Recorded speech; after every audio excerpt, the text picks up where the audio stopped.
Hi, everybody. Welcome to December's webinar with Winona and Dr. Green. I'm Angela. I work in our social media department, and Dr. Green is here today to answer your questions about menopause and your symptoms and your journey. So I'm going to turn it over to him so he can share all the things he has in store for you. Take it away. So hi, my name's Mike Green. I'm a OBGYN. I'm also the Chief Medical Officer of Winona.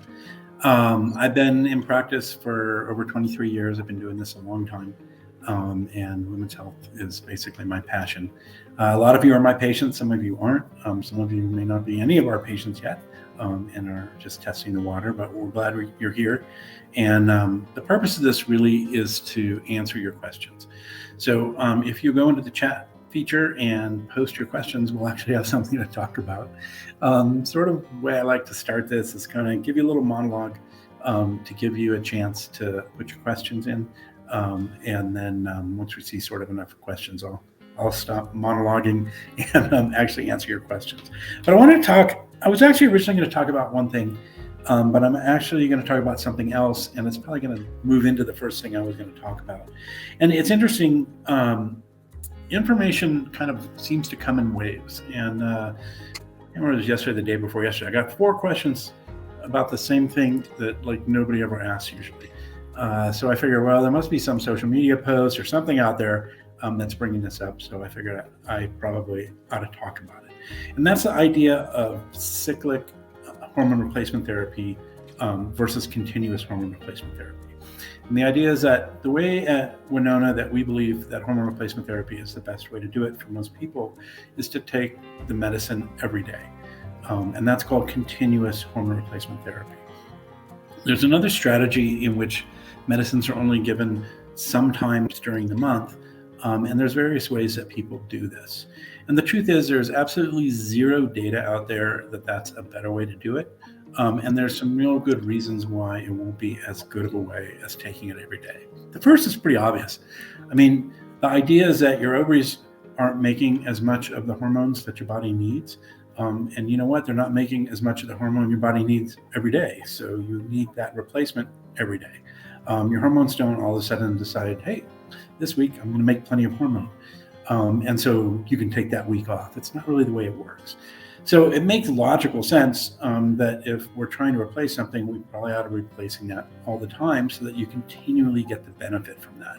And to me, I'm a big picture guy, and that big picture is pretty clear and pretty obvious, really. The other part of it really is to try to keep it simple. And you know, I don't know about you. I'm on a variety of medications for my blood pressure and my cholesterol, and it's hard to remember to take those medicines every day. I do, and I have a system to help organize them, but it takes an organizational system, and it takes remembering to take it every day, and it's really important because medicines don't work well unless you take it the way you're supposed to take it. And it's much easier to remember to take something every day than to remember to take something every so often. So if there's something that you do every day, it becomes part of a habit. It becomes sort of part of what you do. And so it becomes a lot easier to remember. If you're only taking something 10 days out of the month, or all but these 3 days, or maybe 14 days every 3 months, it's really hard to remember when you're supposed to take it, when you're not supposed to take it, and you don't get that habit formation. And so, quite frankly, there's a lot higher chance that you're going to mess up. And once you mess up, that can cause a lot of side effects. So if you forget to take the medicine, or you take it wrong, or you accidentally take too much of it, that can cause problems and side effects. And so the simpler we can keep the protocol, the easier it is to remember to take it and to remember to do it right, and the better chance it's going to work with that side effect. So those are 2 really good reasons, just right off the bat, from a sort of logical point of view, why a continuous dosing is better than intermittent dosing. Originally, the intermittent dosing came from this study that said that women that took just estrogen were at lower risk of breast cancer than women that didn't take anything at all, which was kind of a surprise. Women that took combined hormone replacement therapy were probably at a slightly increased risk of breast cancer than women that didn't take anything at all. But still, women that took combined basically estrogen, progesterone all the time live longer, healthier lives because they had decreased risk of other things, particularly heart disease and other cancers like colon cancer, even endometrial cancer. And so someone got the idea, well, gee, maybe if we limited the progesterone, we could limit the breast cancer risk.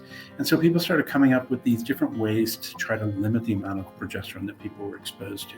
And so they came up with these intermittent dosing schedules. Sometimes they'd give progesterone just 10 days out of the month. Sometimes they'd give progesterone every other day. Sometimes they'd only give it once every quarter.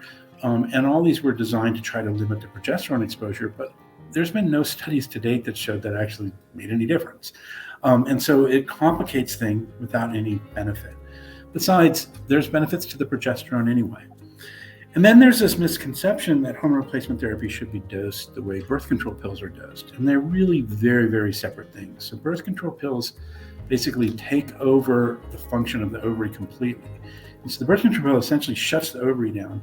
It keeps it from ovulating, it keeps it from making hormones, and completely takes over the hormonal milieu of the body. And that's important when you're trying to provide contraception. And so that's why birth control pills do that. With hormone replacement therapy, that's not that's not what we're doing. What we're doing with hormone replacement therapy is we're coming alongside the ovary and we're adding along the hormones that the ovaries aren't making. We're not shutting the ovary down. In fact, that's the opposite of what we want to do. And so the dosing schedule is completely different than what we want for birth control pills because we're really achieving different goals. So that's kind of a lot to say, but the bottom line is, there's this stuff out there about continuous hormone replacement therapy, and people tout, oh, my way is the best way, or this crazy method, or this method. But the truth is, taking the medicine that you need every day makes the most sense, and it's easiest to remember. And so that's why at Winona, we feel pretty strongly that that's the right way to do it. So I hope that helps. It sort of follows along with the other thing that I really wanted to talk about, which was keeping it simple, because I think that, KISS, right? Keep it simple. You're not supposed to say stupid. I think there's another S you can use in there. But, I've seen that posted in all kinds of different places. Keep it simple. There's no reason some people think that if you make things more complicated, they must be better. And I think the opposite. I think the simple solution is usually the better solution. And so if something that's simple works well, why make it complicated for no gain? So I think hopefully we've got enough questions now. Otherwise, I nothing else. But let's see what you guys want to hear about. Okay. Let's see. Miss M says she has been on medication for 3 weeks. She has had hot flushes all night and vacillates between very cold to very hot. This is making it hard to function during the day and wants to know if you have suggestions. Yeah, you're not going to like my suggestion. My suggestion is hang in there. Hot flushes generally are caused by a change in the amount of estrogen that's around. And so the reason people get hot flushes in the perimenopause and in the menopause is that as the ovary becomes less efficient, it becomes less smooth at the way it produces estrogen. And so you'll have moments where it throws a whole bunch out and then moments where it doesn't do much. And these spikes in estrogen is what causes hot flushes. When you first start hormone replacement therapy, for some people who are sensitive, that change in estrogen levels from the hormone replacement therapy can initiate hot flashes. And so there are some people that have never had hot flashes. They're using the hormone replacement therapy for other reasons, and all of a sudden they're getting hot flashes. And it's frustrating. It's like, I'm getting worse, not better. And I get it. Yeah, that's very frustrating. It gets better. As the drug levels come up to snuff and level out, you stop getting those changes, and it should level out, and those hot flashes should go away. If you're at the 3-week mark, you're getting pretty close. Usually by 4 weeks, we see those going away. So if you can hang in there, they should get better. I know that's got to be frustrating right now, but you're almost there. So I would think in a week or two, you're going to be feeling a lot better, just in time for Christmas. Early holiday gift. Vicky would like to know. She says she has been taking this, I assume this is HRT, for a month, and my hot flushes are gone. Now my friend who also takes it started having spotting after 4 years of no period. Is that normal? So I'm glad your hot flashes are gone. Miss MK is probably jealous, but hers will be there soon. So, sometimes when you first start hormone replacement therapy, it can trigger a period. And so a period in the first month or so, sort of the first cycle on hormone replacement therapy, or even some spotting or bleeding is annoying. I get it, but it's not dangerous or anything to worry about. Most of the time, it's sort of a one-time deal, and that goes away, and then things go back to whatever your normal is. So for your friend, it sounds like her normal is not having any bleeding at all, and that's what I would expect it to go back to. If it doesn't, if a month from now she has another period or she starts having more spotting, that's something that she needs to let her doctor know about right away, because that may need an evaluation. Most of the time, this is a one-time deal. It's nothing to worry about. Every now and then, hormone replacement therapy can sort of uncover an underlying issue. For instance, endometrial polyp is a good example. That's sort of sitting there and you didn't know about it. And then because of the hormone replacement therapy, it sort of uncovers it. And then, we need to find out about it and take care of it. But for most people, this is just sort of a problem with the initiation, sort of this first month thing, and then it goes away. But if it doesn't, that's something that we really need to know about. Dr. Green, I just wanted to add on to what you're saying about that is sometimes I think also like a lot of women will look to their friends for like, oh, if this happens to so-and-so, then should it be happening to me? And we're constantly comparing ourselves to like other women who are in menopause and like what their experience is. And so it kind of can take us off the path a little because somebody else's experience is really unique to our own. And it's really amazing how unique each person's response is to different medications. The human body is so complex that it's really unpredictable how one person is going to respond versus another person. So because something happens to one person doesn't mean it's going to happen to the other person, and a dose that's perfect for one person may not be the right dose for another person. But you can at least pass this on to your friend. I think it's reasonable. Exactly. By the way, just so you know, I've got some stupid virus going on. Fortunately, it's not contagious over the internet. Yeah, the show must go on. You're allowed to going on. If I'm half a step behind, that's why. You're allowed. Let's see. Jackie would like to know. She said she has the same issues with temperature fluctuations. Is there an additional medication that can be given specifically for the hot flashes? The absolute best medication for hot flashes is estrogen. And if it's only at the beginning, in the first month or so, that's just a transition period. If the hot flashes aren't going away after, say, 2.5, 3 months, then it probably means there's not enough estrogen on board and we may need to increase the dose. But there's nothing better than estrogen for hot flashes. There are other substitutes that people use when people aren't estrogen candidates. Let's say you've had a breast cancer or something where it wouldn't be safe to give you estrogen. There are other things that kind of help, but nothing works as well as estrogen. So it's just a matter of if it's the beginning, getting you through that beginning. If it's further down the road, it may be that your dose needs to be adjusted. And again, that's something that you'd want to talk to your doctor about because we can help with that. Okay. Next. And for those, by the way, the general recipe, just so you know, is I've developed an algorithm that helps nail the dose down based on lots of different things about you. Your symptoms, your past medical history, your BMI, all these different factors get pushed into this algorithm. And it helps me start with an initial dose. And this is something I developed over the first 1,000 patients or so and fine-tuned it. And it works pretty well, actually. I'm kind of surprised how good it works.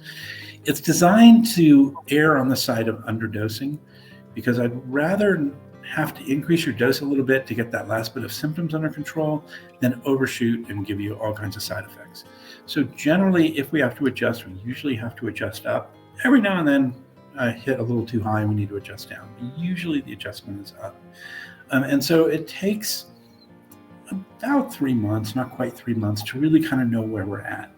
And so the sort of initial thing is we start you at a dose, and then me or your doctor, whoever your doctor is going to touch bases with you. We call it a 10-week follow-up. It's actually an 11-week follow-up, but about a week before your 3-month refill. If you're on a 3-month plan, your first refill or your third refill. But about a week before that, so we can discuss this and figure out, do we need to adjust the dose? Did we nail it right the first time? And so then that adjustment can be made. So if you're if you're 11 weeks in, you're still having hot flashes, we're probably going to recommend increasing the strength of the estrogen that you're on, and so on, depending on what the symptoms are. So that's kind of how it works for those of you that are new to Winona. And it seems to work really well for most patients. Most people were pretty good right off the bat, but some people we need to do a little bit of adjustment, usually adjusting up. And then usually we do a little bump and everything's good and we got happy people. And the other thing is that for people that have been on this for a while, the body's funny. Sometimes you'll be on a nice stable dose for 9 months or a year or 2 years or whatever. And then for some reason, all of a sudden, your dosing requirement changes. Your body changes, the amount of estrogen you're getting from your ovary may change, and we may need to change the dose again. And so it's a constant check-in, make fine-tuning adjustments and keep you kind of in that sweet spot. And that's the idea. Okay, we have a question which I know you're going to love because you love answering these questions about blood tests. So here we go. Lena says, my labs are normal when tested through my primary care physician. I've been on estrogen cream for about 3 months and I feel so much better, not moody or depressed. My standard labs are the same before and after starting Winona. How can I get accurate blood tests to see where I'm really at? So here's the question I have for you. What are you interested in? Would you like me to make your blood test look good? Or would you like to feel better? And here's the problem with the blood test. This is not the kind of medicine that you adjust based on blood tests, or even dose based on blood tests, or even diagnose based on blood tests. Testing for hormones is really inaccurate. And the problem is the hormones fluctuate all the time, from day to day, even throughout the day. What you eat can change them as far as the blood tests go, all kinds of different things. So doing a spot blood test on a given day doesn't really give us that much information. And it can be really misleading. So the blood tests aren't particularly helpful for hormone replacement therapy. There are some very rare exceptions, but in general, that's the way it is. Now, unfortunately, and I don't think your primary care is of this school, but there are some sort of menopause clinics out there and stuff like that they really want to make the quick buck, and there's a lot of money to be made in blood tests.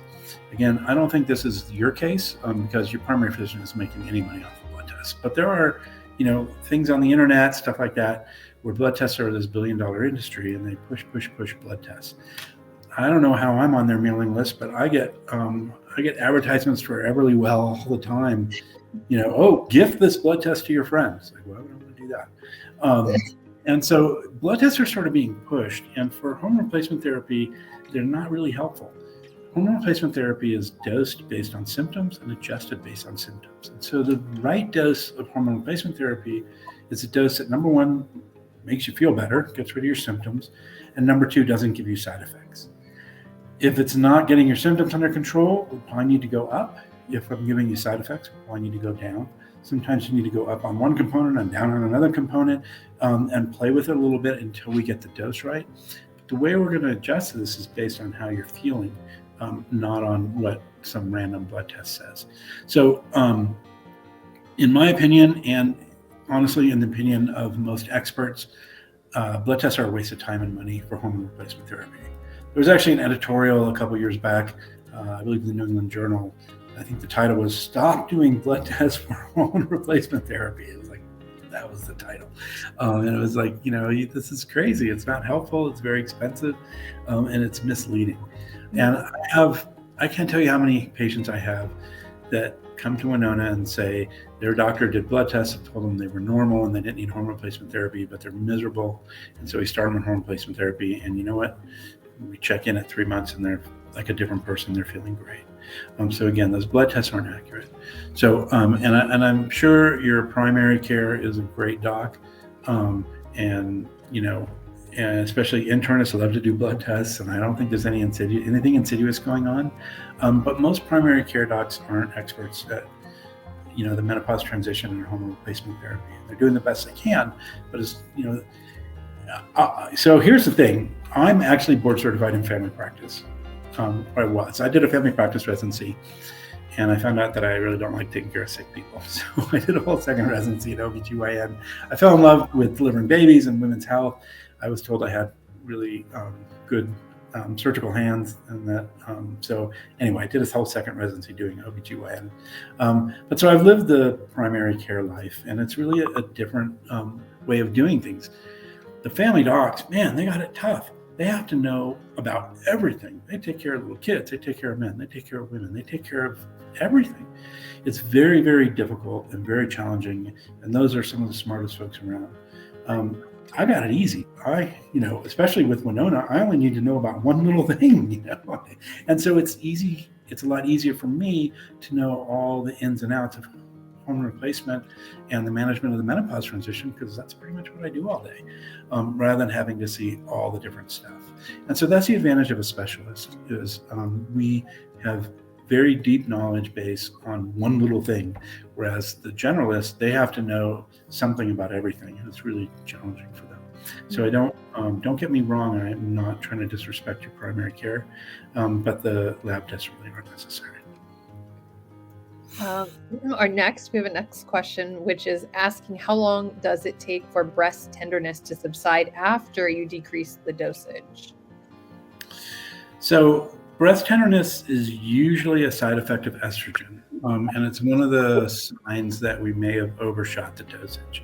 Now, breast tenderness is pretty common when estrogen is first started, and that doesn't mean the dosage is necessarily wrong. But if that doesn't start going away after a month or so, and certainly if it's still present at the 10-week mark, then probably we need to decrease the estrogen. It takes a while for the dose to sort of wander back down after you change. For the drug level to sort of make its way back down after you change the dose, and that can take 3-4 weeks. If breast tenderness is continuing after that, it may be that the dose needs to adjust it further. But I would give it a good 3 or 4 weeks. Okay. We have another question that says they've just received topical cream. Will the estrogen and progesterone cause me to gain weight? I just released 40 pounds and have no desire to gain it back. I've changed my nutrition and exercising, but concerned about introducing this med. Well, congratulations on the 40-pound weight gain. That's tremendous. I mean, weight loss. Sorry. That's really hard work, and so good job with that. The hormone replacement therapy should not cause weight gain. Now, occasionally it can cause some water retention when it's first started, and so it's not unusual for somebody to suddenly jump up a few pounds or even 5 pounds in the first month, but that's not real weight. That's just water retention, and that goes away as your body adjusts to the hormones. True weight gain shouldn't be caused by estrogen and progesterone. In fact, for most people, it should help make it easier to lose weight if they're having weight problems from the menopause transition, because it solves that root cause problem of not having enough estrogen and progesterone around. So I don't anticipate you having a problem with weight gain, especially the hard work that you've done and it sounds like still doing. This should not make it more difficult. It actually should make it easier to keep that weight off, and if you need to, lose more. But I don't think you're going to have a problem. Those are good things to hear. Okay, our next question is about finishing a second bottle of cream and they're still having a lot of hot flashes. The question is, can I take black cohosh, am I saying that properly, and ashwagandha during my treatment? I used to take these before the cream and I used to have less hot flashes. Also, how frequently should I see a gynecologist for checkups and a mammogram? Okay, good questions. The first is that it's safe to use supplements with the Winona medications. Black cohosh has some issues. It can cause liver problems in certain people. But in general, if that's something that you've tolerated in the past, there's nothing that's different now. So if you want to go back on your supplements, it's certainly safe to do. For most women, they find that once they've been on the hormone replacement therapy, not enough time for it to really kick in. They don't need the supplements or as much of the supplements as they did before because the HRT is doing the lion's share of the work.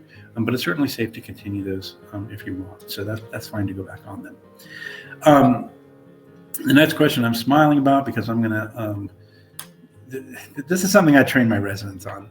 And there's sort of Unfortunately, in medicine, there's two things you've got to know. You got to know the right answer on the test, and you have to know the right answer in real life. And unfortunately, a lot of times they're not the same.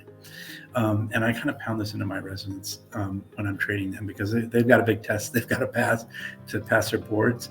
I can tell you the last time I recertified for my OB boards, I'd say 20% of the questions, it's like, yeah, I'm going to answer this way because I need to pass a test, but there's no way I would do this in real life. It's not good for the patient.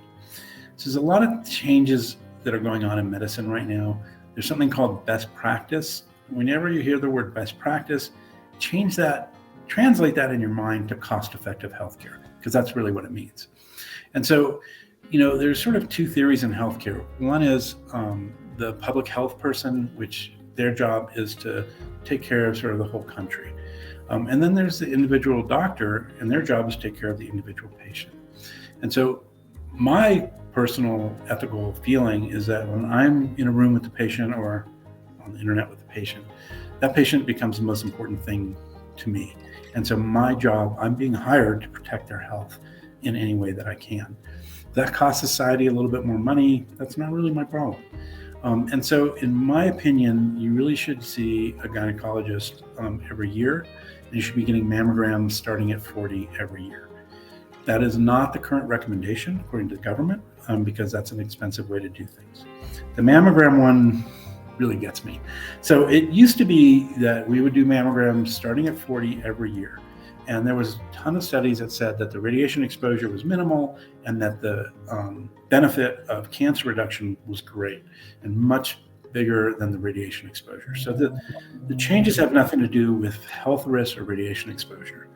Somebody did the math, and it turns out that if you start doing mammograms at 50 and do them every other year, the amount of money it costs to do the screening the savings of doing less screening costs less than paying for the cancers that you miss.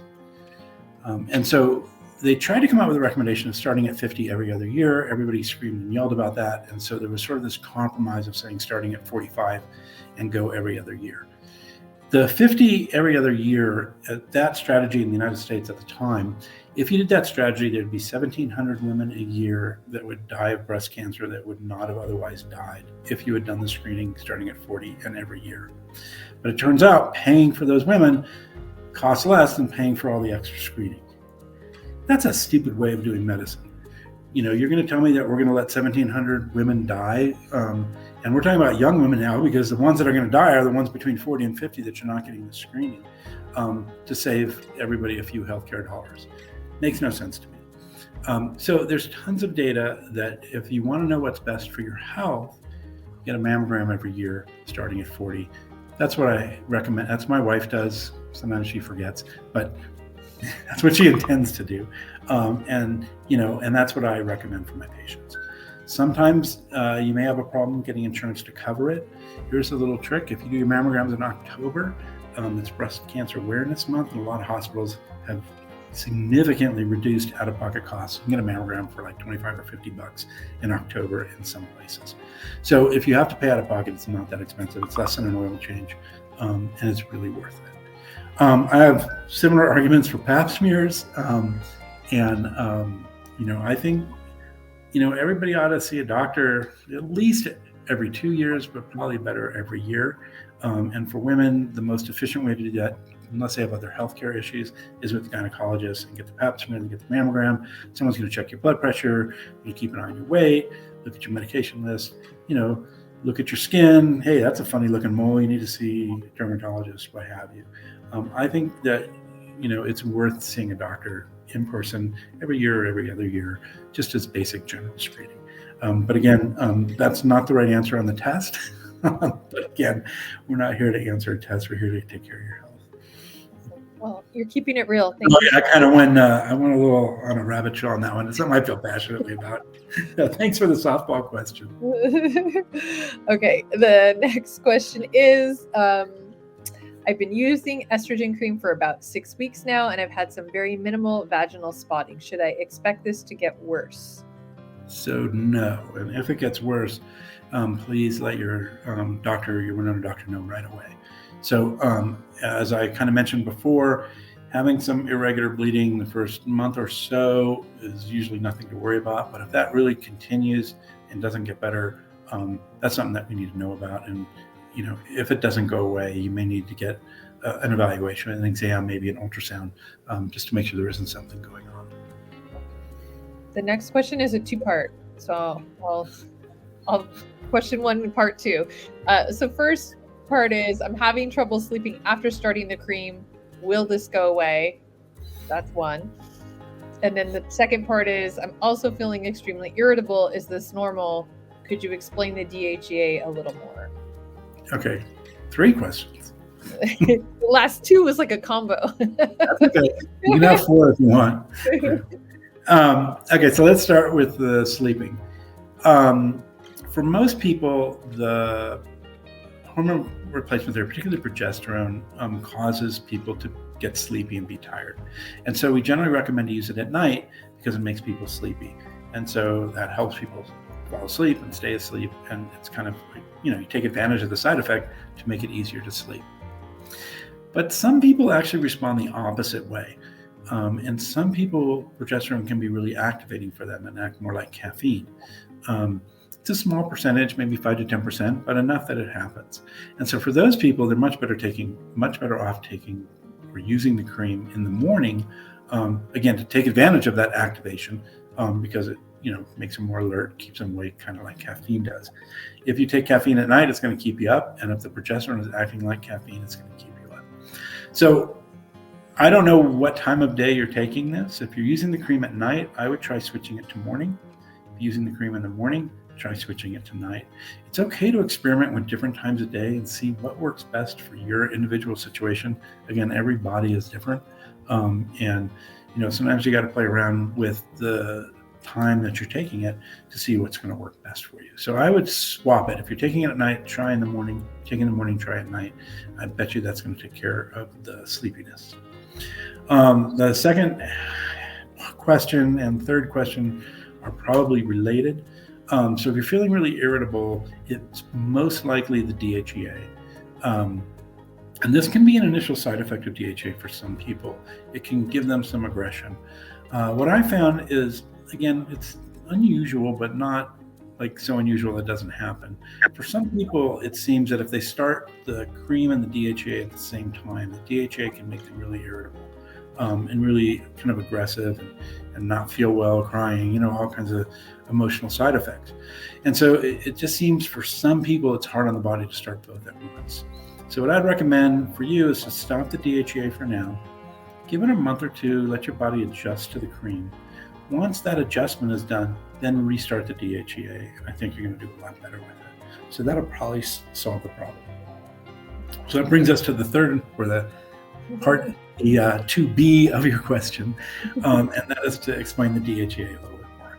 So DHEA is a hormone that gets broken down in the body into estrogen and testosterone. Honestly, the estrogen component in the amount and the doses that we give is pretty small. It's really the testosterone that we're after. And there's a couple reasons we use DHEA. One is a very practical reason. Testosterone is a controlled substance, and we can't prescribe testosterone with our platform legally.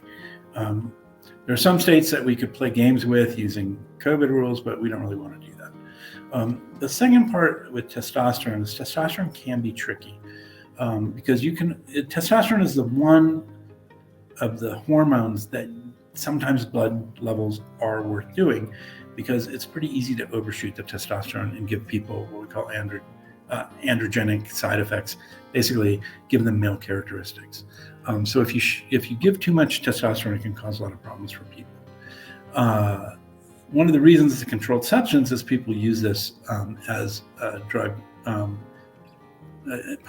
Abuse is the wrong word. They use it as a performance enhancing drug, particularly bodybuilders and stuff like that. DHEA is sort of a workaround. So DHEA will increase testosterone levels, but it does it in a more gentle and kind of safe way, assuming you don't overdose it. So I can tell you, I'm in the gym 3 times a week, weightlifting. My problem is I don't work as hard in the kitchen, so I eat too much. but but I have friends in the gym that are huge, and these guys are on steroids and stuff. And some of these guys and women take huge quantities of DHEA to get the testosterone boost. And in those large quantities, yeah, DHEA can cause a problem. But at 25 to 50 milligrams, where we prescribe Winona, it's not going to cause those testosterone side effects. So DHEA at 25 to 50 milligrams is enough to increase testosterone levels to sort of normal female levels, but not push them up to bodybuilder levels. And that's really what we're after. If you want to do the bodybuilding thing, God bless you, but we're the wrong people to come to for that. There's other places to do that, and that's not what I'm an expert at. But DHEA will increase your testosterone enough to get benefit from it, but not so much that we have to worry about the testosterone side effects. For a lot of women, testosterone is an important sort of missing ingredient, and people don't talk about this much. We always think of testosterone as a sort of male hormone, but women make testosterone too, and it's very important. And the testosterone levels in women at 50 is about 50% less than it was in the 20s. So you really lose a lot of testosterone, as we age. And so the way that DHEA replaces that testosterone to get you back to normal levels can be really helpful. Particularly, it helps with weight loss. It helps with libido. And those are sort of the two big things, but it can help sort of across the board. But those are the two things. It can also help with fatigue, and it can help with muscle loss. Some women, as they go through the menopause transition, start losing muscle, and even exercising and weightlifting, it's hard to get it back. And the DHA helps stimulate the muscle as they exercise, and keep lean body mass good. And there's some good studies, really well done studies, that show DHEA in these small doses compared to placebo does help increase lean body mass but decrease BMI. So in other words, you lose weight but you gain muscle, which is what we really want for health, but also makes you look better. And so DHEA can be very helpful that way. But again, for some people, DHEA, when started at the same time as HRT, can cause some of these irritability, emotional side effects, aggressiveness. And I found that if for those people, if you stop the DHA for a month or two and then restart it, they do much better. So that's a long answer for your number one and 2A and B, but there we go. Thank you, Dr. Green. We have another question about hot flashes and sleep. This is asking the question, is the goal to completely eliminate hot flashes? My hot flashes are less frequent and milder, but I am not sleeping well. How do I tell if the sleep is from another problem and not hormonal? Yeah, so that's a good question. And honestly, the way to tell is to get your hot flashes under control and see how you're sleeping. So if you are still having some hot flashes and they're waking you up, or even if you're just having hot flashes that are annoying you, then probably we aren't quite there yet on the dose. We may need to goose that dose up a little bit. The goal is, look, if you get a hot flash once a month or just once in a blue moon, that's probably not worth increasing your estrogen for. But if you're having enough hot flashes that it's kind of getting in the way of things, even if it's better, it could probably be even better. I'm greedy. I want you to feel great. So I think that'd be worth increasing the estrogen levels in the medicine if it's been long enough. I mean, if you've only been on this for a month or a month and a half, you still may get some benefit.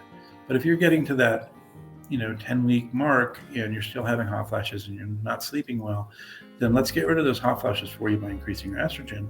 Most likely that's going to fix your sleep problem.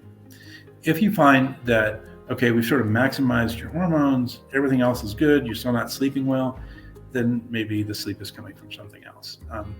The hormones are very important, and they fixing them can fix a lot of problems, but obviously there's other things going on in the body as well, and sometimes there's other causes for things. But if you're still having hot flashes, I think it's worth increasing the medicine to try to get rid of those.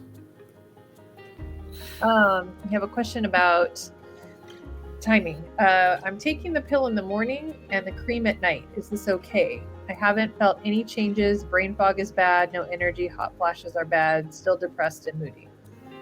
So for most people, the timing of the pill, which I assume is the DHEA, doesn't seem to matter so much. And the pill can be taken any time that's convenient.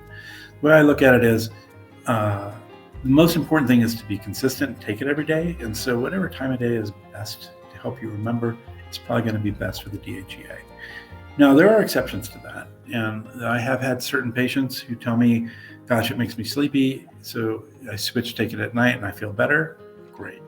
I've got other patients who are taking it at night, and it's like, oh no, it makes me, it activates me. So they switch, take it in the morning, they feel better. So again, it's okay to experiment with your body and see what works for you. But I found for most people, the timing of the DHEA isn't so important. As I already talked about with the cream, the timing for most people, nighttime is best. Occasionally you get somebody where it kind of works the opposite. And in that case, they want to take it in the morning.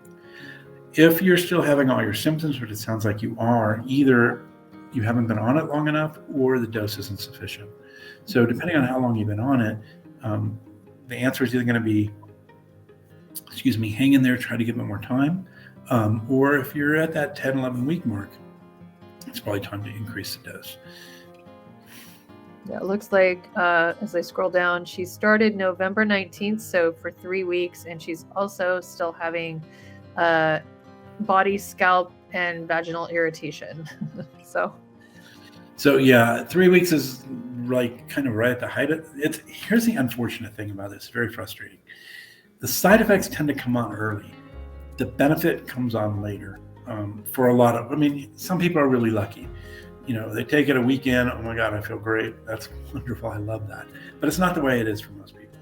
And unfortunately, the side effects tend to hit first. Those gradually go away, and then the benefits come on later, which is really hard for people. It'd be hard for me. I get it, because you take something because you want to feel better and it's making you feel worse. Like, what am I doing? But if you hang in there, the side effects generally go away. The 3 week mark is kind of a classic mark of where things could be at their worst. Things should be getting better soon. So my recommendation would be to keep using it the way you are, hang in there. If you want to experiment with different times of the day, that's fine. But these side effects should be going away and benefits should be coming on pretty soon. Okay, we have a question about a partial hysterectomy. Someone had a partial hysterectomy and gained some weight, and they want to know if this will help with weight loss, and is it normal to have sore nipples? So, let me back up a bit. So the word partial hysterectomy is always sort of a difficult one for gynecologists because it can mean different things to different people.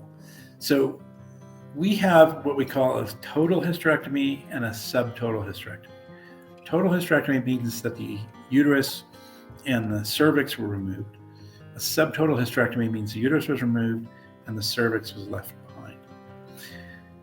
Whether or not the ovaries were taken out has a whole different name, and that's called a BSO, or bilateral salpingo-oophorectomy. And so as a gynecologist, when we talk about it, it's like, okay, she had a total hysterectomy and a BSO, or she had a subtotal hysterectomy plus or minus a BSO. When patients talk about it, they talk about a partial hysterectomy. Most patients, when they say partial hysterectomy, what they mean is their uterus and cervix were removed, but their ovaries were left behind. So I'm going to assume that's what you mean because that's sort of the slang term, not the medical term for it. So I'm going to make an assumption here that that's what you're talking about. In theory, a hysterectomy, quote, partial hysterectomy, should not affect your hormone levels. Excuse me.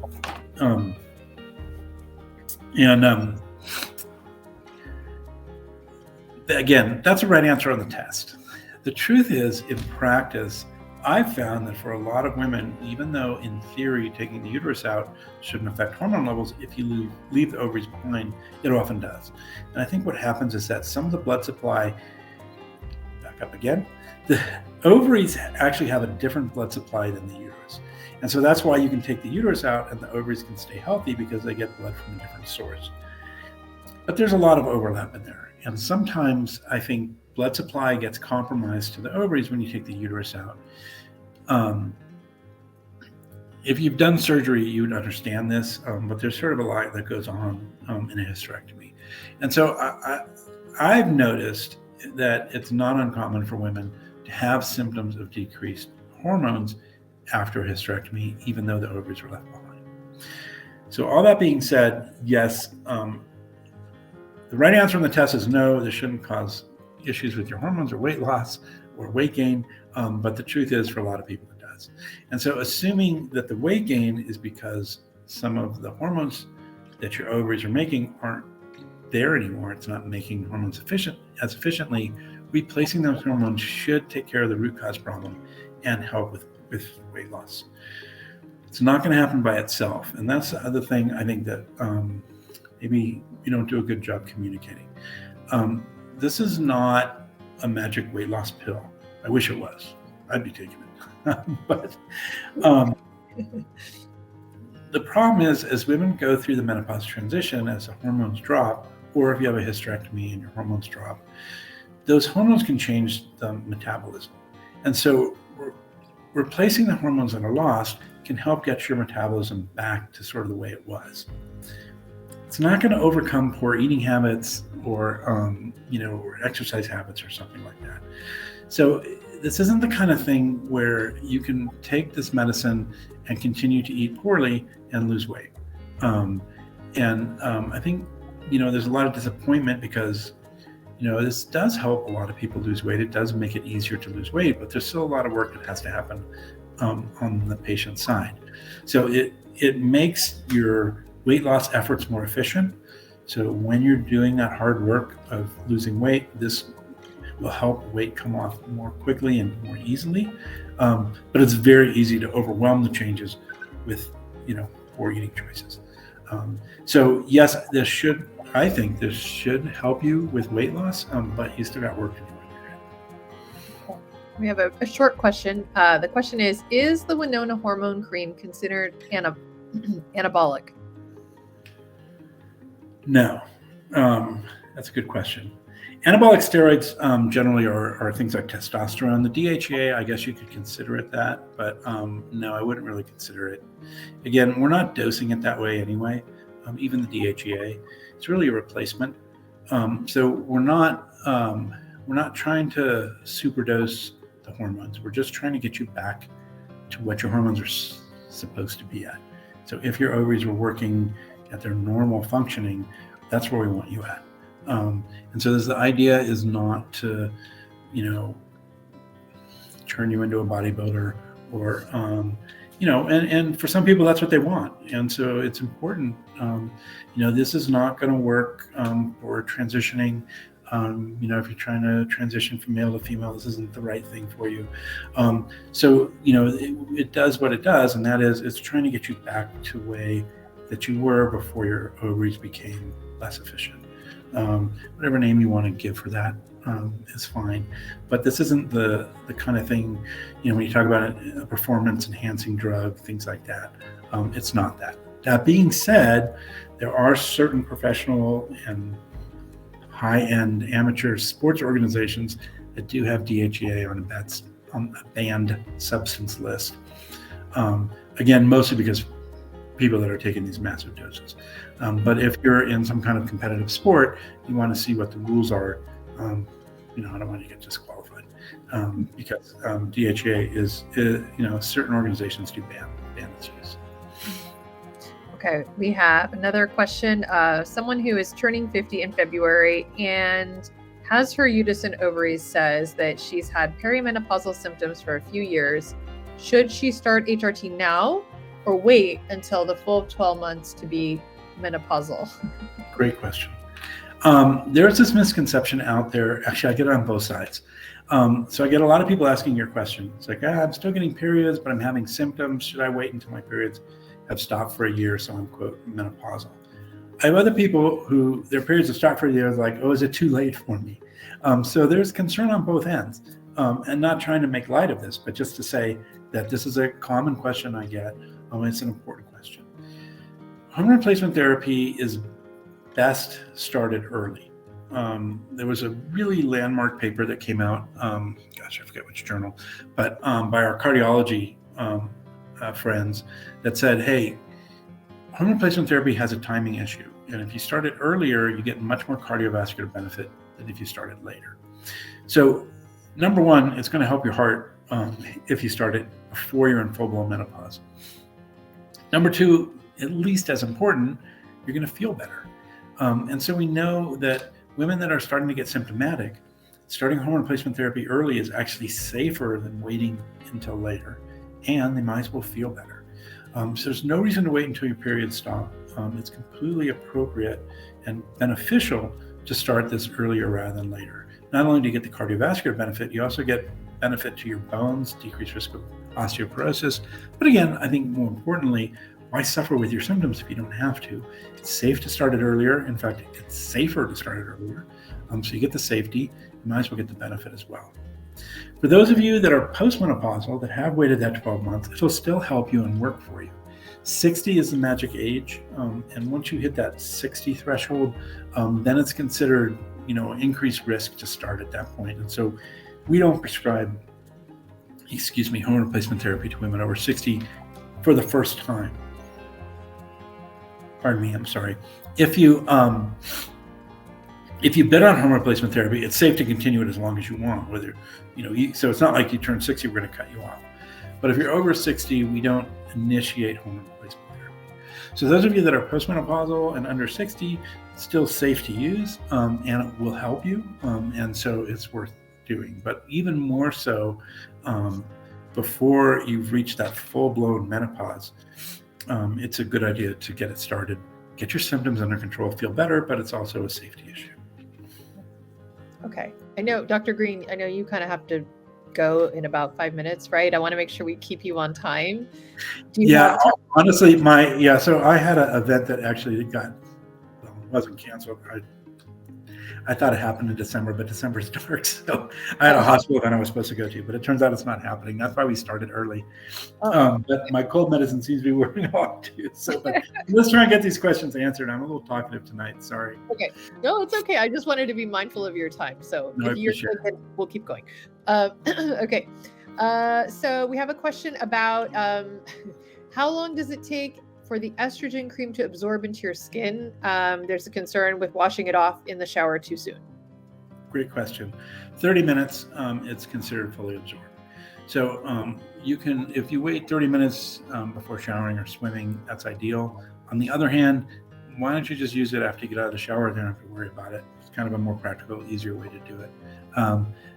Again, if you have a routine and it's going to mess up your routine, then that's fine. Take it, stay on your routine. But in general, 30 minutes, they say it's fully absorbed and you can shower or swim or what have you. But I think from a practical point of view, if you just use it when you get out of the shower, then you're not going to worry about it. Okay, we have a question about someone with migraines. So it says, I've been on 2 pumps, 25 milligrams DHEA for 10 weeks, and I was just diagnosed with vestibular migraines. I have feelings of motion and disequilibrium. The doctor knows I'm on HRT and also prescribed Nortriptyline, 10 milligrams in case I need it. I don't want to take the prescription, and I'm hoping this is a hormone deficiency that my Winona will cover. Is it possible my 2 pumps and 24 milligrams of DHEA will help it so I don't have to take the prescription? Good question. So the general idea is that hormone replacement therapy is safe for people with migraines, as opposed to birth control pills, which may not be particularly migraines with visual changes. But hormone replacement therapy is considered safe for women with migraines. For some women, they have migraines due to hormone changes, particularly low hormones. And in that case, hormone replacement therapy can help that. But for a lot of people, migraines are a completely separate issue. I talked about this earlier about being a specialist. Did she say she saw a neurologist or she just saw a doctor? She says, sorry, let me. So if you saw a neurologist, they're a specialist in this, and they're going to know more about your migraines than I am. And so okay, she didn't specify. So I'm not a specialist in migraines, but I know that hormone replacement therapy in general is considered safe with migraines, and it sounds like your doctor felt that way as well. Whether it's going to fix it, if you're already 10 weeks in and it hasn't, it's probably unlikely. And Nortriptyline sounds like a reasonable medication to use if needed. So again, I would follow the advice of the doctor that saw you for the migraines. They're going to know more about your migraines than your Winona doctor. Your Winona doctor is going to know about your hormone replacement therapy. But as far as your migraines go, your migraine doctor is going to know more about that. So I would follow the advice of the doctor that took care of your migraines. Question is about why some information suggests putting cream below the belly button, inner thigh, etc., since it's further away and can't migrate to the breast. I don't know. It's not really a question, but it's more of no. I kind of get it. Yeah, sorry. Yeah, that's sort of a logical fallacy. The medication gets absorbed through the skin into the blood system and then circulates throughout your body. Whether that starts in your thigh or your arm isn't going to affect the risk of breast cancer. In general, we tell people not to put it directly on their breast. The truth is, there's no data that says that that's actually dangerous. It just sounds like a bad idea. So there's plenty of other places. Why put it there? Right. And then that's a little bit different because the hormone is actually traversing through the breast tissue to get to the blood supply. Truthfully, it's being picked up by the lymphatics and then moved to the blood supply for those that are anatomists, but just to simplify things. And so it is probably has some tissue effect on the breast. So why take that risk? Doesn't make any sense. But putting it in the arm or putting it on the leg, there's no data that one is going to be safer than the other. And there's no logical reason, if you understand how this works, that that's going to be a problem. So if you're more comfortable putting it on your thigh, that's fine. Knock yourself out. If you prefer to put it on your wrist or your arm, that's fine too. Any of those are appropriate places to put it. And so again, I don't think there's any evidence or data or even any logical reason why putting it on below your waist is safer. But if it makes you feel safer, go for it. It'll work just as well. You might as well do what makes you feel better. Okay. We have a question about dosing. Someone's received first prescription of Winona cream. They have the bi-EST estrogen / progesterone cream at 5/200 mgs, 2 pumps, same time each day. The question is, can they split the dose to 2 times a day? For example, 1 time in the morning and 1 time in the evening. They heard the dose only lasts 8 to 12 hours. So the short answer is kind of the same answer with whether to put on your thigh or your arm. If you prefer to split the dose and do 1 pump in the morning, 1 pump at night, it'll work fine that way. This goes back to my very original thing of keep it simple. This is actually a fairly long-acting medication, and so it takes a while to really achieve blood levels, and it can take 3 weeks or longer till we get really total blood levels.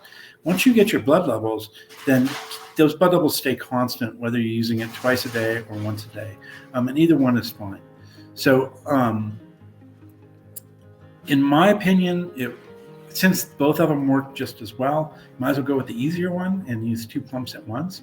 But I have plenty of patients that prefer to use 1 pump in the morning, 1 pump at night. They think it works better for them, and that's fine with me, as long as you can remember to do it. But again, the simpler you keep it, the more likely you are to remember to do it. And the medicine doesn't work when it's just sitting in the cupboard, right? That's what I joke with my patients about condoms. Condoms are great, but they don't work when they're sitting in the nightstand. And it's the same with the cream. You actually got to put it on yourself for it to work.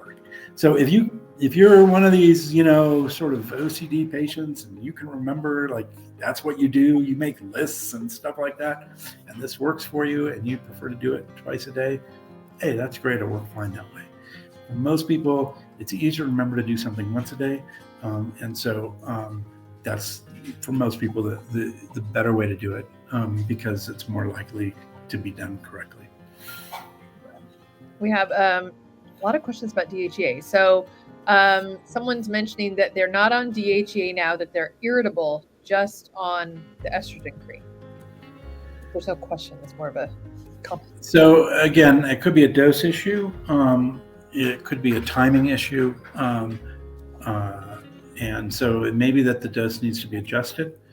or it may be that this is an initial side effect and needs to be worked through depending on how long you've been on it. Okay. And then another one about the DHEA. Does DHEA or the cream help more with vaginal dryness? Cream. So the DHEA doesn't do much for vaginal dryness. It's estrogen that's really going to help the vaginal dryness, and the DHEA provides a little bit of estrogen, but not that much. It's the cream that really does most of the work as far as that goes. And here's the thing, the cream will help vaginal dryness, but it takes a while. That's one of those benefits that take a while to really show up for most women. I mean, there's the lucky few that, get better right away, but for most people, that's a good 3 months before they really start noticing, and it can take longer to get full relief. If the vaginal dryness is really irritating and a big problem, we do have an estrogen vaginal cream that goes in the vagina that's estrogen only, that works really well for vaginal symptoms, and it works fairly quickly. So if that's sort of the big deal, or it's a big deal, it may be worth using the vaginal cream. The problem with the sort of good news, bad news about the vaginal cream is the vaginal cream doesn't really get system-wide. So it doesn't help your hot flushes and your night sweats and your brain fog and all the things that the body cream does. So for most people, if the vaginal cream becomes important, they end up being on both, which is totally safe. It's just a little more costly, the vaginal cream and the body cream. And that can be a really nice combination for people that have really significant vaginal symptoms, but also still have other symptoms of menopause. Using both is a safe way to do it, can be really helpful. Okay, so the question is DHEA testosterone. It has testosterone in it. It's just not just testosterone. Sorry. The question was, is DHEA testosterone? It is not. DHEA is a hormone that gets broken down into testosterone and estrogen. And so it's primarily the testosterone effect we're going for, and that's how we use it. So we're primarily using DHEA to gently increase your testosterone levels, but it's not the same as testosterone. Somebody would like to know, will DHEA aid in weight loss? They have uterine fibroids and want to know if it would adversely affect the fibroid. DHEA should not affect your fibroids, but then again, neither should hormone replacement therapy. So for the vast majority of people, hormone replacement therapy appropriately dosed won't affect your fibroids. So it's safe to be on both. Okay. Another one about DHEA, does it cause facial breakouts, almost like acne? They've never had this issue before. It seems to be starting and not getting any better. And this person is nearing their 3-month recheck and have been on DHEA and the cream. So DHEA can cause acne. For most people it doesn't. But for those that it does, for most people, it's sort of an initial breakout, that acne clears up, and then it goes away. Occasionally you have somebody that's really sensitive to it, and it can cause acne, and in that case, it may not be worth being on, depending on how bad the acne is. So, again, the response is so variable between different people, but that is one potential for DHEA, is that it can cause acne. Okay. Question about, what are your thoughts on, I'm going to probably say this wrong, Semaglutides for weight loss? Do they affect your hormones? So these are the new injectables, if I'm not mistaken. They're really diabetic medicines, but they have shown to be really effective for weight loss. I've got several patients that have been really successful with this. They're safe to use in conjunction with hormone replacement therapy and really shouldn't cause a problem with hormones. The next question is, how long can you be on HRT, the pill and the cream / pump? So it's safe to be on as long as you need. The idea is that as long as it's making you feel better and relieving your symptoms, it's safe to continue, assuming it's not giving you side effects. The average woman is on HRT for about 5 years, and it may be reasonable at some point to, after 2, 3, 4, 5 years, to go off and see how you feel. If you're going to do that, don't do it just before your kid's wedding or something. But at a time where life isn't too stressful, you could try going off for a month or two and see how you feel. If you don't notice any difference, probably don't need it anymore. If you do, time to go back on it. So I think that's a good way to do it. But you probably want to be on it at least a few years before you try that. Okay, somebody's making a comment, and maybe you have a comment about the comment, which is you should be very careful when using the cream to make sure it's absorbed, and wash your hands, of course. She says she doesn't want to touch her daughter or have her get it on her as she's 13 and doesn't want her to have any effects. Is that an issue that people should be concerned about? So, yes and no. Again, it's completely absorbed within 30 minutes.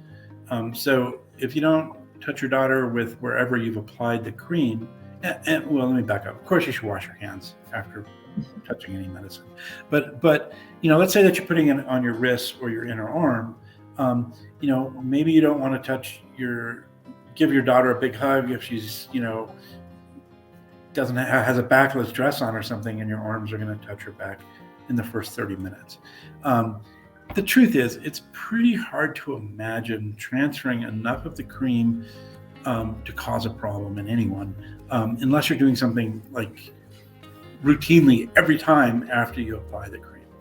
This isn't something that's, a little like, a little dab of cream got on somebody and all of a sudden, something bad's going to happen to them. It's really very unlikely. But then again, if you're worried about it, instead of putting it on, say, your wrist, you can put it in your inner thigh, for instance. It's very unlikely your inner thigh is going to come in contact with your 13-year-old. Or the back of the knee is another place that can be placed. So those are all things that you can do if you're concerned about this, or wait 30 minutes before that piece of skin comes in contact with another human being's piece of skin. That's really the issue. It's really hard to imagine a scenario where enough of this is going to be transferred to, another person on accident, because it would have to happen consistently over time. All right. I just asked if anybody had any final thoughts to share or questions. I think that's everybody who had questions for you. You made it through. You blow your nose now. You don't have to be so polite. Yeah. No, I appreciate you guys being here. I know it's a really busy time of year, and I hope I answered your questions in a helpful way, and this was worthwhile for you, because that's what we're doing this for. I think my job as a physician is primarily as an educator. There's lots of right ways of doing things, and I want to make sure people understand what I'm recommending and why, and making sure it's the right thing for them, and answer questions, because an informed patient is going to be a compliant patient, and it's your body, not mine, and you've got to be okay with what we're doing. So in order for that to be true, you got to understand it. So anyway, I appreciate you guys being here. I hope this was valuable. Yeah, I think everybody appreciates it. I appreciate it too. Thank you. You're my doctor, and I appreciate it as well. So thank you. All right. Well, Merry Christmas, Happy Holidays, Happy New Year to everybody. I hope you have a stress-free holiday season. How about that? Yes. Everybody be well. Stay safe. And we'll be here next month. We do this every month. That's right. So stay tuned for more. Thanks, Dr. Green. All right. Thank you. Bye.